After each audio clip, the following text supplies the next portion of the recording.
Kwa majina naitwa Teresia Dennis, mkuu wa kitengo cha maliasili na hifadhi ya mazingira, Halmashauri ya Jiji la Dar es Salaam. Leo hii tuko katika eneo la ufuko wa Dungu Beach tukiwa na zoezi la upandaji miti. Hii ni sehemu ya kuelekea maadhimisho ya siku ya upandaji miti kitaifa ambayo huadhimishwa kila ifikapo tarehe 1 mwezi wa 4 kila mwaka. Kama Halmashauri ya Jiji la Dar es Salaam tulifanya uzinduzi wa wiki ya upandaji miti tarehe 25 mwezi wa 3, na baada ya uzinduzi huo tumekuwa na mwendelezo wa shughuli mbalimbali za kuhamasisha upandaji wa miti na kupanda miti katika maeneo mbalimbali ikiwemo shule za msingi na sekondari, maeneo ya hifadhi, lakini pia katika bonde la mto Msimbazi. Kwa hiyo nitumie nafasi hii kuwahimiza wananchi wetu na wakazi wa eneo la Halmashauri ya Jiji la Dar es Salaam kutumia vizuri msimu huu wa mvua kupanda miti kwa wingi katika maeneo yao. Endapo kila kaya ikipanda miti mitatu na kila mwanafunzi wa shule za msingi na sekondari akipanda mti mmoja, basi itatusaidia katika kufikisha lile lengo letu la kuhakikisha kwamba tunapanda miche ya miti 1,500,000 kwa mwaka.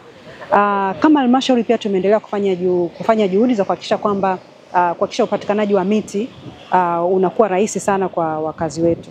Tunashirikiana kwa karibu sana na Wakala wa Misitu Tanzania kwa maana ya TFS ambao wamekuwa wakitupatia miche ya miti, lakini pia ofisi ya mkurugenzi imekuwa ikiwezesha upatikanaji wa miche ya miti.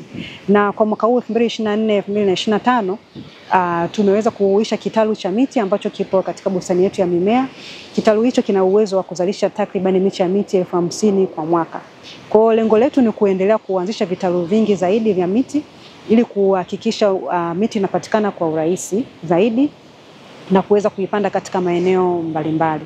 Kwa hiyo niendelee kuisii jamii kutumia kipindi hiki cha mvua vizuri, na nitoe taarifa njema kwamba miche ya miti kwa wale ambao wana uhitaji inapatikana, waweze kufika ofisi ya mkurugenzi kitengo cha mazingira, na tutaweza kuwasaidia wapi miche inapatikana na kutoa mwongozo na maelekezo wa namna kupanda miti na kuitunza, na miti ya aina gani ipande wapi. Tuna aina mbalimbali za miti ikiwemo miti ya matunda, miti ya mapambo, miti ya kivuli, na si kila mti unaweza kupandwa popote. Kwa hiyo tunao wataalamu wa kutosha wa misitu, wa utunzaji wa bustani ambao wanaweza kutoa maelekezo mazuri na kutoa mwongozo.